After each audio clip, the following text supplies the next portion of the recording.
hondos de la misma celda o del mismo andén, hondos que alcancen el tope de la subasta, hondos que bailen sin casa en el mismo tren, hondos que resulten ser de la misma casta, hondos entre tantos ecos se digan quién, hondos que se nos parezcan en la canasta, hondos que tengan el alma como de 100, hondos que se quieran bien, hondos que se quieran bien,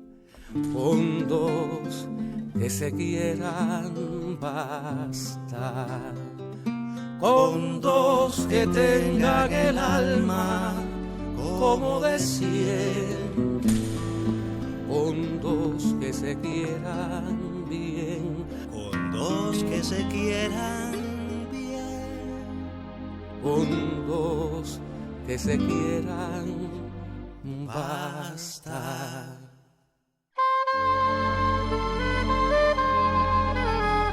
Muy buenas noches. Estamos en Con Dos que se quieran.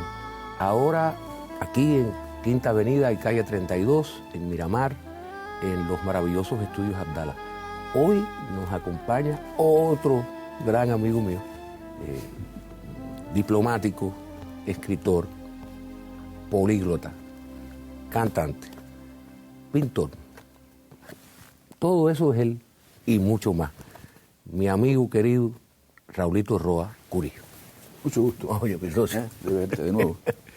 Sí, puedo tratarte de tú o de usted. Pero por supuesto, de tú me parece muy bien. Así como nos tratamos habitualmente. Sí. La primera pregunta es capciosa para mí, para el público, para todos. Ha ocurrido algo bien curioso en este programa desde que empezamos.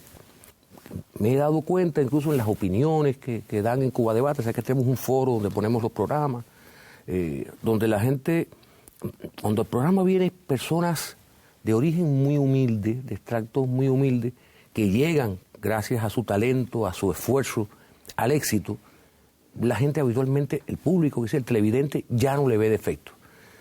No sería malo, y esa sería la pregunta, soñar con que un día nadie tenga que arañar el fango para llegar alto y la sociedad lo vea como algo normal. Bueno, yo creo que ese ha sido siempre el sueño de los revolucionarios cubanos desde la época de José Martí y por supuesto de la nuestra, ¿no? De Fidel. Realmente nosotros hemos querido hacer un país de gente que no tenga que arañar el fango, de gente que pueda valerse por sí mismo y valer según lo que valen. Mira, mi familia es una familia de profesionales, tanto los Roa como los Curí, o los Curí. Sí, Curí. Por alguna razón estrafalaria, mi bisabuelo cuando llegó a Cuba del Líbano le pusieron Curí, y todo el mundo pensaba que éramos familia de Pierre Joliot y todo eso, pero para nada.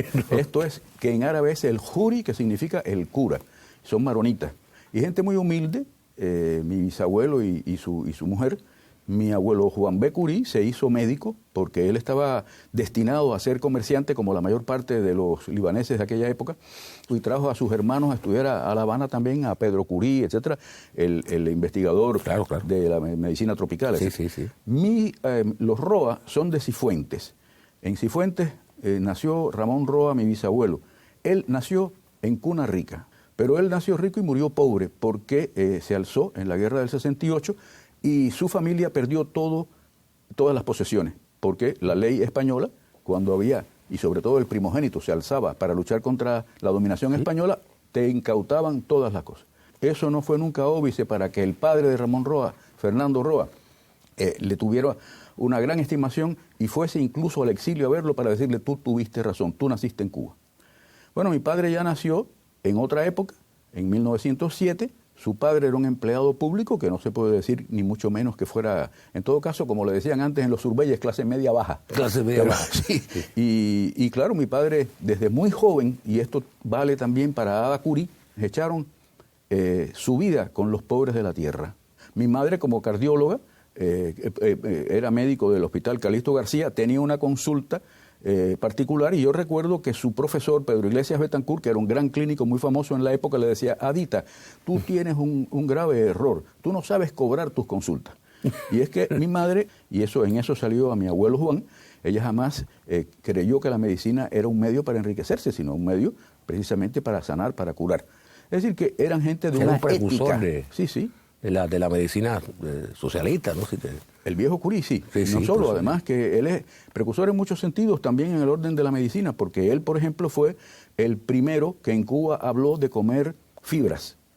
Y nos hacía comer a todos nosotros naranja con ollejo y plátano con cáscara, platanito manzano con cáscara. ¿Con cáscara? Sí, con cáscara. Y un día me retó... Pero aparte era torturador. No, era una cosa terrible. Un día me retó a comerme con él la cáscara de una piña. Y yo le dije: abuelo, si tú te comes la cáscara de una piña, yo me la como también. Y cada uno se comió una tajada de cáscara de piña. Que te digo, bueno, pero dice él que era muy bueno porque eso evitaba el cáncer del cono y evitaba además la apendicitis. Es decir, era un viejo, muchos lo llamaron el loco Curí por esas cosas, pero no era absolutamente ninguna locura. En todo caso era la locura de Erasmo, ¿me entiendes? No tenía nada que ver con las locuras estériles. El viejo Roa, mi padre, como tú sabes muy bien, desde muy joven se ligó al movimiento revolucionario antimachadista, conoció a Mella antes de entrar en la universidad, fue por casualidad, siendo estudiante de bachillerato, a un meeting que daba Mella en la universidad, en el famoso patio de los Laureles, y ahí escuchó a Mella por primera vez en su vida y sintió, como él mismo narró en uno de sus artículos después, sintió que el corazón le latía al lado izquierdo del pecho. Y a partir de ahí, no solo siguió las ideas de Mella, sino que además se hizo amigo de Rubén Martínez Villena desde una edad muy temprana, al punto de que fue profesor de la universidad creada por Mella, la Universidad Obrera, siendo muy joven. Tú recordarás que el viejo Roa tenía un perfil judaico. Sí. Y yo siempre pensaba, claro, también puede ser que sea un califa trasnochado, ¿no? Pero por otro lado, pero él tenía ese perfil judaico. Y yo siempre he pensado y he soñado con que tal vez mi abuela, que era María Luisa García Espinosa, de origen asturiano, el Espinosa fuera Spinoza como Baruch. Yo dije: mira tú, somos descendientes del filósofo de Fardita. Claro. Pero no lo creo. ¿Y cómo se conocen tus padres? Mis padres se conocen. Mi padre estaba preso en el Castillo del Príncipe, ya en época de Machado, y mi madre era amiga de Olivita Roa, hija del tío de mi padre, Jorge Roa, profesor de la Universidad de La Habana de Estadística. Y claro, mamá era un poco más joven que Olivita. Olivita tendría 16 años y mi madre tendría 13 años cuando la acompañó a ver a su primo Raulito, que estaba preso en el Príncipe. Y ahí fue el flechazo para el viejo Roa. Cuando el Castillo del Príncipe era cárcel. Cuando era la cárcel, claro. Y a partir de ahí, cuando salió de la cárcel, empezó a visitar la casa de Juan B. Pero mi padre tenía una doble intención, evidentemente, porque iba a hablar con el viejo Curí, pero de paso iba a hablar con la hija, ¿no? Que ya entonces tendría como 14 o 15. Y fue así la cosa. Y se casaron cuando mamá tendría 18 años. Y yo nací cuando tenía 19. Y el partero de mi madre fue Julito Ortiz, que fue un gran... La memoria tuya es algo así como insólito. Hasta ahora.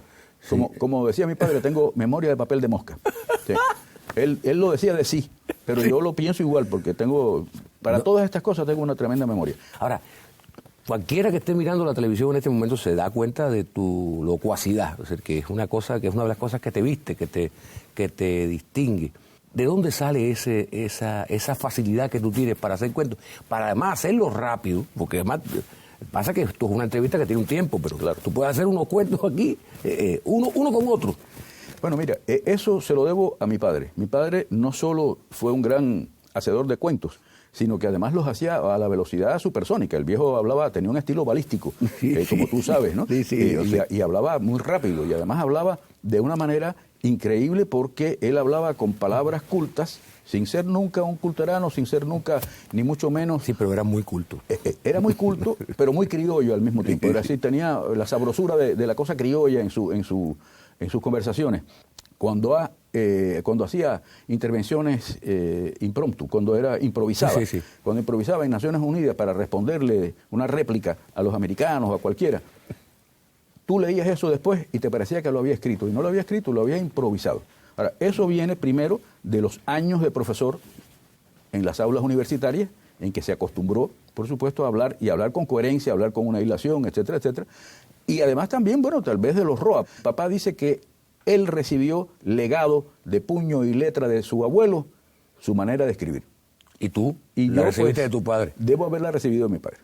Pero, ¿por qué no fuiste actor? Porque hay un momento determinado que tú, ¿por qué no te dedicaste a ser actor? Porque hay un momento determinado que tú trabajaste en la radio. Sí. Es decir, Bueno, ¿qué pasó ahí? ¿Por qué? Yo tenía un profesor de gramática, que era una persona a quien quise mucho y ya fallecido, que era Antonio Vázquez Gallo, a quien tú seguramente has conocido. Bueno, de la familia. De la familia, por supuesto, amigo de tu mamá, de tu padre, etcétera. Y Vázquez Gallo escribió una obra que se llamaba Camorra, que puso en el teatro entonces Auditorium, hoy Auditorium Amadeo Roldán, con el patronato de teatro. Y yo era su alumno. Bueno, Vázquez Gallo, entonces se le ocurrió que yo podía trabajar, hacer el papel de un rapaz gallego. Y yo tenía un bocadillo, una cosa así, y además cantaba una canción gallega que el propio Vázquez Gallo cantaba en La Coruña cuando él era niño, sí, y me la enseñó. Y bueno, esa noche estaba allí Félix B. Cañé. Y como tú recordarás, seguramente lo sabes, sí, además por las lecturas. No, y además conocía a Felipe Cañé. No, tú lo conociste, pero me refiero, te acordarás de Ángeles de la Calle. Sí, claro. Un programa que tenía en CMQ. Entonces, pues, Felipe Cañé habló con Vázquez Gallo. Digo, oye, yo quiero ese muchachito para el programa este de Ángeles de la Calle. Y Vázquez Gallo lo puso en contacto conmigo y con mi familia realmente, ¿no? Con mi madre, que la autorizó para que yo trabajara en Ángeles de la Calle como Mayito, que lo caracterizaban como el niño rico con harapos en el alma. A mí me parecía muy cursi aquello. Yo iba del colegio que estaba en Quinta y G, cogía el tranvía y me iba a CMQ en el tranvía. Y un día llegué tarde a un ensayo. Sergio Doré, que era el director, productor del programa, me ataja y me dijo que yo no podía entrar porque yo había llegado tarde al ensayo y ya, que me tenía que ir de allí. Entonces yo le dije, bueno, pues mire, le voy a decir lo siguiente, me voy porque además ese papel que ustedes me han dado es una porquería. A mí no me interesa para nada. Yo no tengo harapos en el alma ni nada de esas estupideces que ustedes han puesto en este papel. Él, después me enteré, tenía una amiguita que quería ponerle en el papel de Mayito. Tú sabes que las muchachas relativamente jóvenes pueden hacer papeles de niño porque la voz en esa época. Bueno, así fue. Así fue mi estreno en CMQ, pero de ahí me recogió Justo Rodríguez Santos, que es un personaje extraordinario. Ese es otro claro. Maravilla. Y después, por último, hice varios papeles en el Teatro Experimental del Aire. Hice el papel de Julián del Casal joven, hice el papel de Rubén Martínez Villena joven, e hice el papel del niño que muere con Pablo Latorriente en Majadahonda, en el Guadarrama, en España. Evidentemente te gustaba. Me gustaba muchísimo. ¿Y qué referente había en tu familia? ¿Josefina? ¿Sería tu abuela Josefina? Mi abuela Josefina le gustaba mucho el teatro, pero en realidad no tenía ningún antecedente. Eso fue Vázquez Gallo que descubrió que yo tenía posibilidades de desarrollarme como actor. Pero cuando cuando nos hemos encontrado por ahí, hablaremos más adelante de eso, en Roma o en París o algo así, y tú te pones a hacer un cuento. Tú además, si haces un cuento de un argentino, tú eres argentino. Si haces un cuento mexicano, tú eres mexicano. Esa cosa mimética. Eso se lo debo a mi abuela Josefina. Sí, eso. Eso se lo debo a mi abuela Josefina, que era de lo más simpático, porque abuela iba a México y cuando abuela regresaba hablando como mexicana. Y entonces mamá y mis tías le decían, pero mamá, pero parece mentira que tiene que estar hablando como mexicana si tú no eres mexicana. Y así, tú te enterabas que mi abuela había hablado con la esposa del embajador francés, porque entonces empezaba a hablar como francesa ahí en la casa, de una cosa increíble. Era una cosa que no podía, Pero no lo podía evitar, no lo hacía a propósito. No lo podía evitar. Es que ella hablaba con un extranjero y se le pegaba el acento del país que fuera. Era mimética. Claro, ¿sí? Por eso. Y entonces yo soy mimético, pero voluntariamente. Pero voluntariamente, sí. Claro, no involuntariamente. No involuntariamente. Hay una amiga común, y además es colaboradora, trabaja en nuestro programa, la periodista Lindo Rodríguez de Ribé, sí. Que me lo dijo hace mucho tiempo, me dijo, Raulito Roa es el más cosmopolita de los cubanos. ¿Por qué tú crees que ella me dijo eso? No, me parece porque no conoce a otros cubanos. Sí son cosmopolitas. Ella conoce a mucha gente. Ella conoce mucha gente. Pero bueno, no sé. Pero yo, es decir, también me ha tocado vivir en muchos lugares, tanto antes de la Revolución como después de la Revolución, como diplomático, por supuesto. He viajado medio mundo, ¿no? Fíjate la lista que yo fui apuntando. Dime tú si está mal para que la gente sepa dónde has vivido. 14 años en los Estados Unidos, ya como diplomático. No, antes. Antes también. Sí. O sea, esos 14 años son en total. En total, sí. Bueno, 3 años en Praga, 5 en Francia. Sí. Si fallo, me lo dice rápido. Casi 3 en México. 3. 5 en Italia. Sí. Bueno, sacando la cuenta, eso es más o menos el 43, 44, 45% de tu vida. Sí. Más o menos. Te falta un año en Brasil. y 8 meses en Chile, donde empecé Bueno, mi trabajo fíjate, diplomático. Yo sabía que la cuenta me iba a salir mal. Sí, no, pero no importa, es casi. Pero está bien. Ahora, en ninguno de esos lugares, y cuando tú has vuelto, nunca te has sentido extraño en Cuba. Para nada. O sea, y eso es bien complicado, porque si uno se mete casi la mitad de su vida, por funciones, por supuesto, no ha sido viajes de placer, todo eso ha sido funciones diplomáticas. Cuando tú volvías, tú te sentías parte de esto, normalmente como si nunca te hubieras ido. Bueno, mira, yo cuando llegaba siempre tenía una primera impresión que de pronto había llegado a un país diferente al que había dejado cuando me fui, lo cual era verdad. Y era bueno, ¿no? No, si era bueno o regular, porque depende. Hubo momentos en que cuando regresé, después que ya ha comenzado el periodo especial, pues me di cuenta de que había llegado a un país que no era tan bueno como cuando me había ido en los 80, ¿no? Claro. Que había cambiado. Y no había cambiado para bien en ese sentido, porque había problemas, había penurias, etc. Carencia y penurias. Y igual cuando regresé de Italia también estamos en otro periodo en que también hay dificultades. Pero bueno, eso es una cosa que te impacta de pronto, pero ya después te vas integrando a la vida diaria y a las cosas, y empiezas a ver las cosas y además empiezas a ver cómo puedes trabajar para salir de liberarnos de estos problemas, ¿no? Como que es lo que piensa todo el mundo aquí en nuestro país hoy, cómo hacer para salir de esta situación económica. ¿Y actual. cuántos idiomas tú hablas? Realmente, sí, bien. bien. Realmente bien, yo hablo ahora 5 idiomas, porque yo hablaba checo, pero ya se me ha olvidado, y hablaba bastante ruso, pero el ruso, como hace mucho tiempo que no lo utilizo, salvo ahora en Roma, que el embajador ruso me hablaba siempre en ruso. Y los 5, háblame, espérate, antes que lleguemos al Vaticano. Porque el Vaticano uno es otro... incluye el español, ¿eh? No, por supuesto. Porque es mi idioma. Claro. Es decir, el inglés, francés, italiano y portugués. ¿Y en cuántos de esos cantas en todo? En todos esos idiomas, hasta en ruso y en checo. Es que canta, Raulito Roa canta, y además cantas bien. O sea, esa es la... No, cantas bien. Mira, yo cantaba con Sergio Vitier, porque tú sabes que a mí, otra de las cosas que a mí, otro sueño fue tocar guitarra.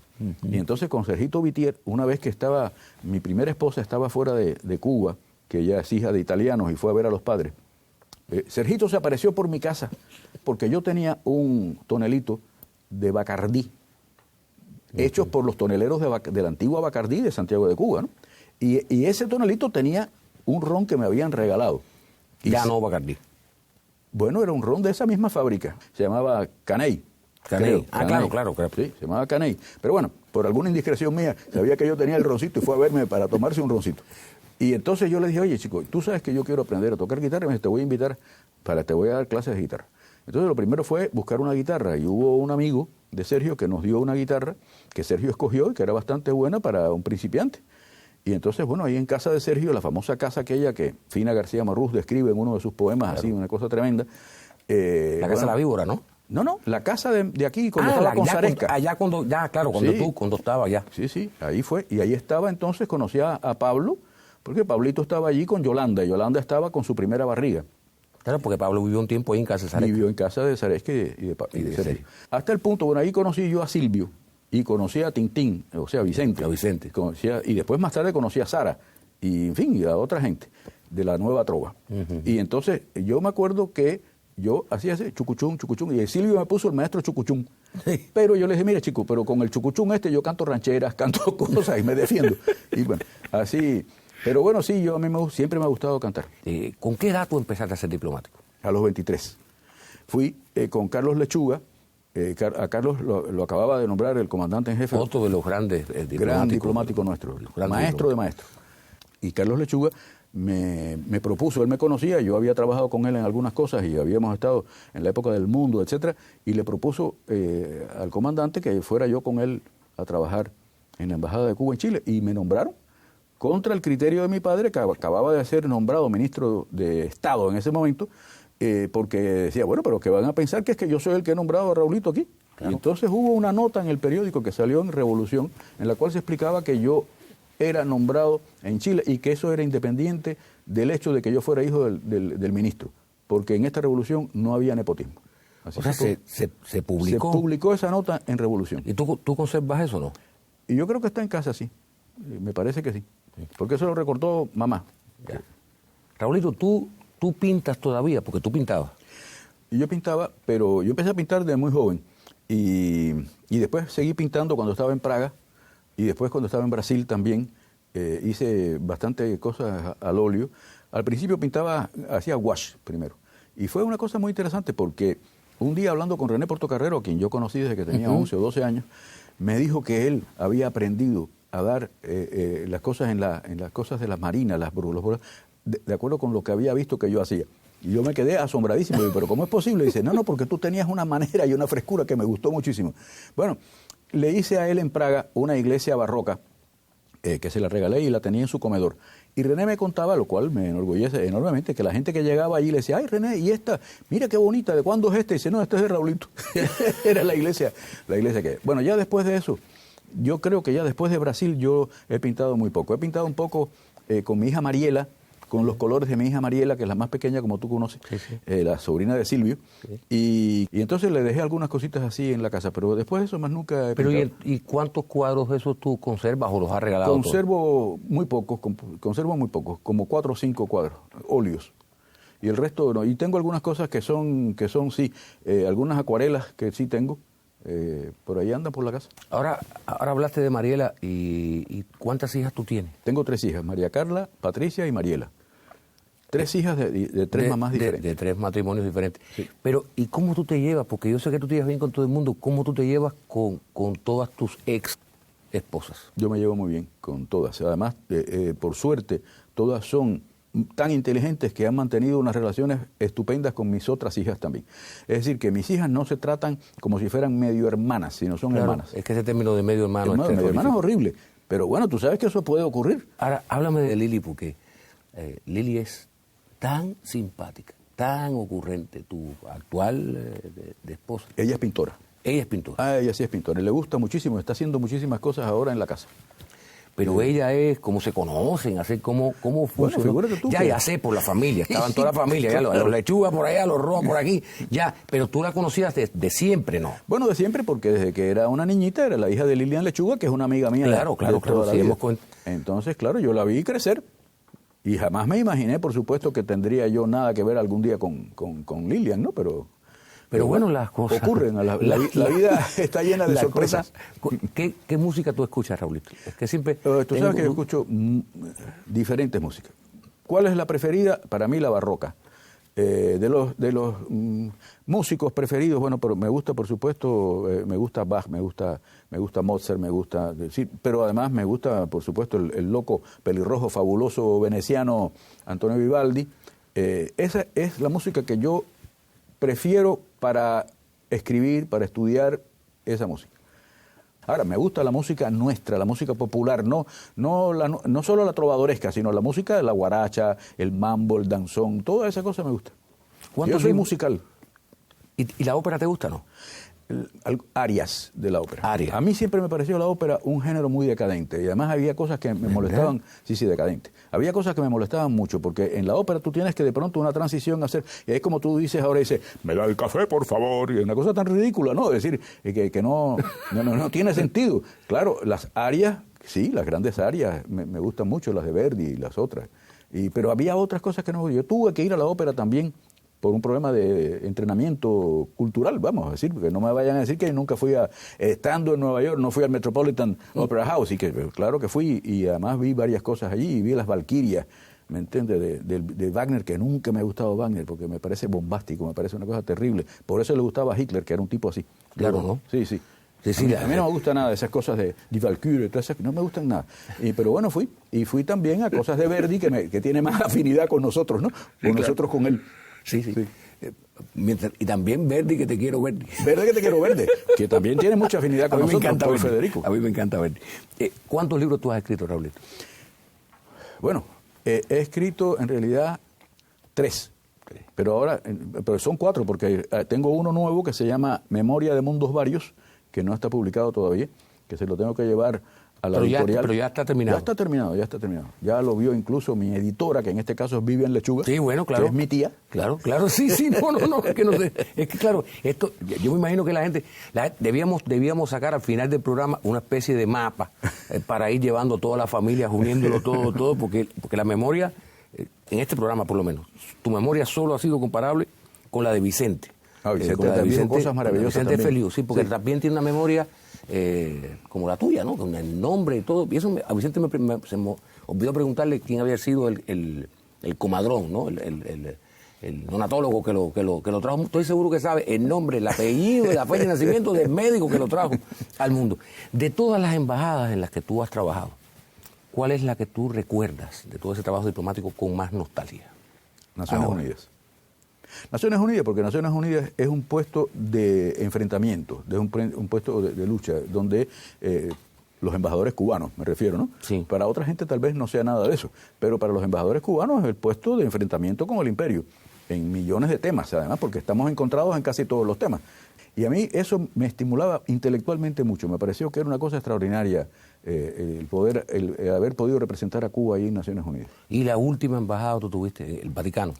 La Santa Sede. La La Santa Santa Sede es un desafío, porque la Santa Sede es absolutamente sui generis. Es un estado pequeño, como tú sabes, bueno, que son 44 hectáreas, los que tiene como territorio, pero además es la Ciudad del Vaticano y es el Estado Vaticano, pero es más que el Estado Vaticano, es la Santa Sede. Y la Santa Sede es la cabeza de la Iglesia Católica. Y eso son miles de millones de personas en el mundo que comparten la religión católica, ¿no? Que siguen la religión católica. Y además allí el protocolo y toda la diplomacia vaticana es una diplomacia muy clásica, cosa que ya no es así en el resto del mundo, pero allí es así. Como tú recordarás, para ir a las misas, por ejemplo, una misa que oficie el Santo Padre, hay que ir con frac, y dependiendo, ¿no? Si es una misa por difuntos, pues sin ninguna condecoración, pero si es una misa por otras cosas más alegres, pues entonces sí, vas con todas tus condecoraciones. Y me pasó eso, que yo tengo varias condecoraciones que me han dado algunos países donde he estado acreditado, pero yo las había dejado todas en Cuba porque nunca había usado nada de eso. Y cuando llegué ahí, el jefe de protocolo me dijo, oiga, pero usted va a presentarle credenciales al Papa y no lleva sus condecoraciones. Porque yo sé que usted las tiene, he visto su currículum vitae. Y digo, pues yo las tengo, pero dice, bueno, póngaselas. Y digo, no, están en Cuba. Y dice, ¿cómo en Cuba? Y yo, sí. Bueno, las tuve que llevar porque me dijo, no, pero usted la próxima vez que vaya a Cuba las trae, porque usted tiene que venir aquí con sus condecoraciones. Y eso forma parte de la etiqueta, del protocolo. ¿Cuántas veces viste al Papa? Bueno, mira, en primer lugar presenté credenciales a Juan Pablo II. Juan Pablo II, claro. Lo vi esa vez, porque ya estaba muy enfermo. Y tuvo la delicadeza, y realmente la delicadeza no ya conmigo, sino con Cuba. Con Cuba. Y pienso que en eso estaba, además, no solo era Cuba, sino era también Fidel Castro, porque él tenía una profunda empatía con Fidel. Decían, como dicen ahora, una química especial. ¿No? Aquí se vio cuando vino. Sí, y él admiraba, sin duda alguna, yo estoy convencido de eso, y además me recibió, aunque ya después de mí, ya no recibió, creo yo, más que a otro embajador y a nadie más. Ya los demás los recibió el secretario de Estado, porque ya él no podía. Y fueron dos cosas así, que me permito decirlas porque fueron muy emocionantes. Lo primero que me preguntó fue, ¿cómo está Fidel? Entonces Fidel no había tenido todavía la operación grave que tuvo después, pero había tenido la caída aquella de la rodilla y todo eso. Yo le dije que estaba ya muy bien, recuperado, caminando, perfecto, y todas esas cosas.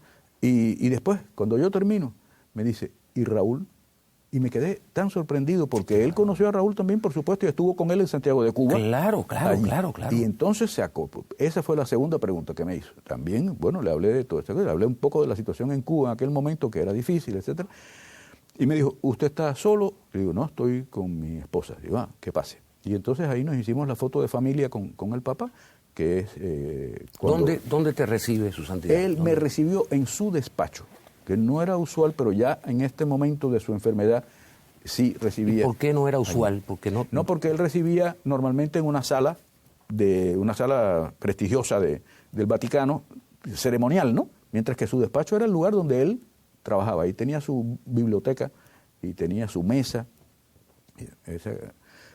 Y al Papa, Benedicto. al cardenal, a Benedicto, al cardenal, cuando era cardenal Ratzinger lo había visitado, porque como visita de cortesía para conocer, por supuesto. Pero era cuando él trabajaba en lo de la doctrina de la fe. La doctrina de la fe. Sí. Después, ya lo vi, cuando saludó al cuerpo diplomático, ya después de haber sido electo Papa, que fue una delegación cubana, como tú recordarás, allá, ¿Cómo Y no? entonces, bueno, lo saludamos y eso es año tras año. Después siempre hay una fotografía de familia con el Papa y el secretario de Estado, el secretario para las Relaciones Exteriores, el sustituto y todos los embajadores detrás de acuerdo con un estricto escalafón, es decir, por precedencia, estricta precedencia. Y ya estaba en la fila de atrás del secretario del Papa y del secretario de Estado.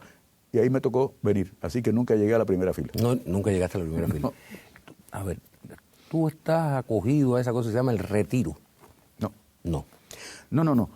Yo estoy trabajando como asesor del ministro de Comercio Exterior, Inversión Extranjera y Colaboración, Rodrigo Malmierca. Claro. Compañero a quien conozco hace muchos años, desde que era un jovencito estudiante. Claro, que conocíamos a su padre. Bueno, a su padre, por supuesto, porque Isidoro fue mi jefe durante 8 años que yo fui viceministro de Relaciones Exteriores. Y con Rodrigo nos conocimos en diversos viajes y cosas que hicimos juntos, a cosas de los no alineados, el grupo de los 77, cuando yo era precisamente viceministro de Relaciones Exteriores.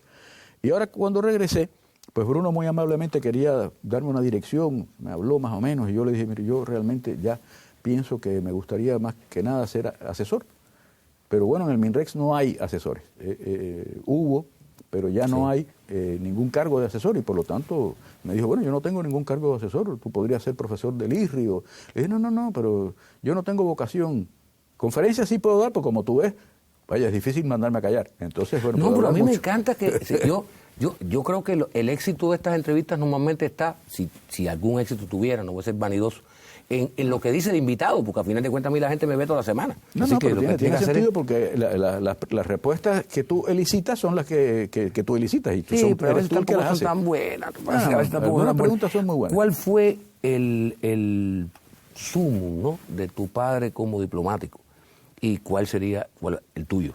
Bueno, yo pienso que haber sido ministro de Relaciones Exteriores para mi padre fue una cosa muy importante en el sentido que le permitió librar batallas por Cuba que no hubiera podido librar de no haber sido el ministro de Relaciones Exteriores. Y para eso, yo creo que eso para él fue formidable. Como lo fue también el haber sido electo al primer comité central del partido. Le comunicaron, estaba en Naciones Unidas, que había sido electo al comité central, al primer comité central de nuestro partido. Eso para él fue un impacto extraordinario. Y mandó un mensaje muy emotivo al comandante en jefe en aquella oportunidad que salió publicado. Y que yo lo conservo, por supuesto. Pero tú has sido también un gran diplomático.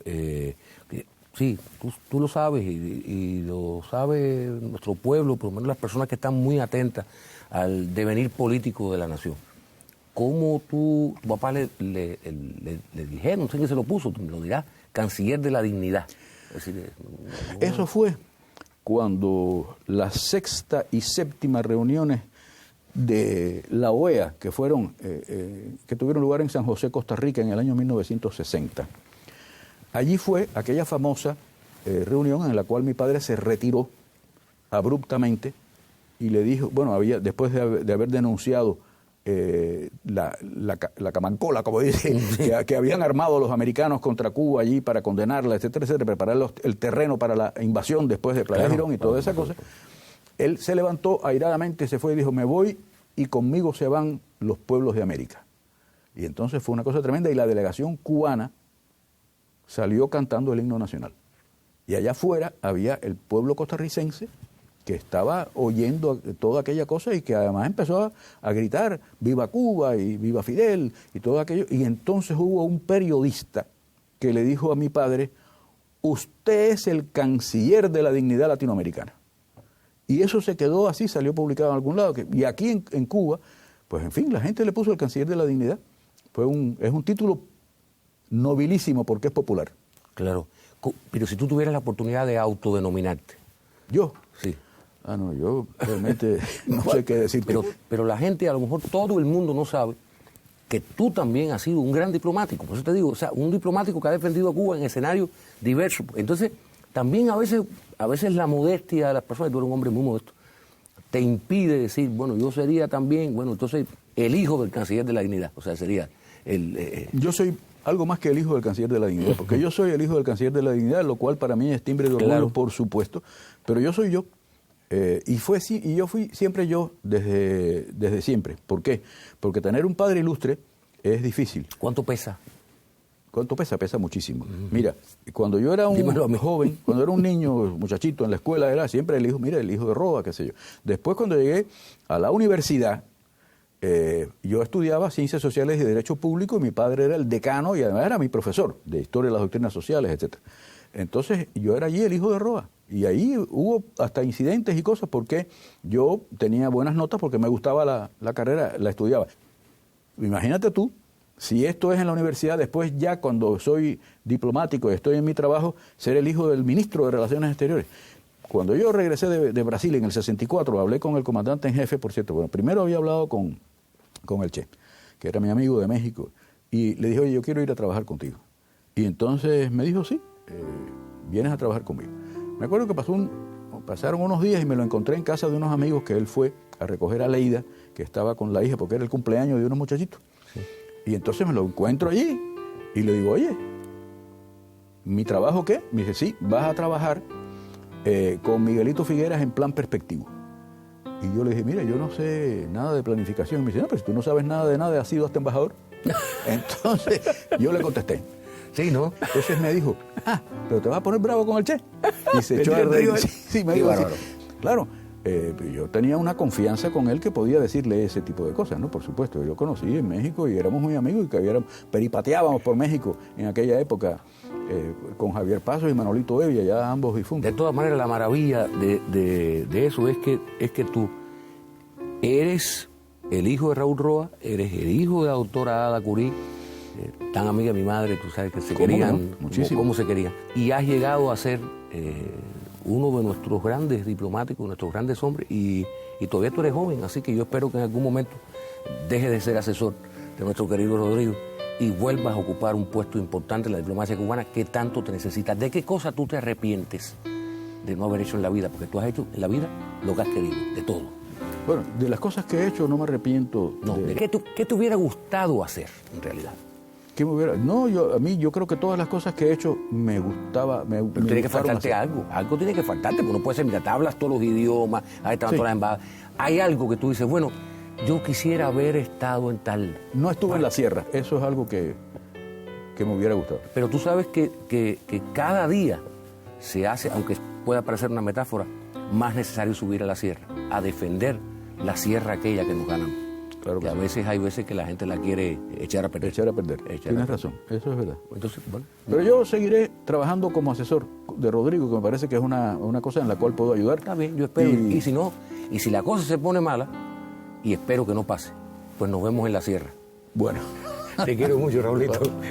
Un abrazo, mi socio. Muchas gracias por haber venido. Gracias a ti. Hondos de la misma celda o del mismo andén, con dos que alcancen el tope de la subasta, con dos que bailen sin casa en el mismo tren, con dos que resulten ser de la misma casta, con dos entre tantos ecos se digan quién, con dos que se nos parezcan en la canasta, con dos que tengan el alma como de 100, con dos que se quieran bien, con dos que se quieran bien, con dos que se quieran bastar, con dos que tengan el alma como de 100,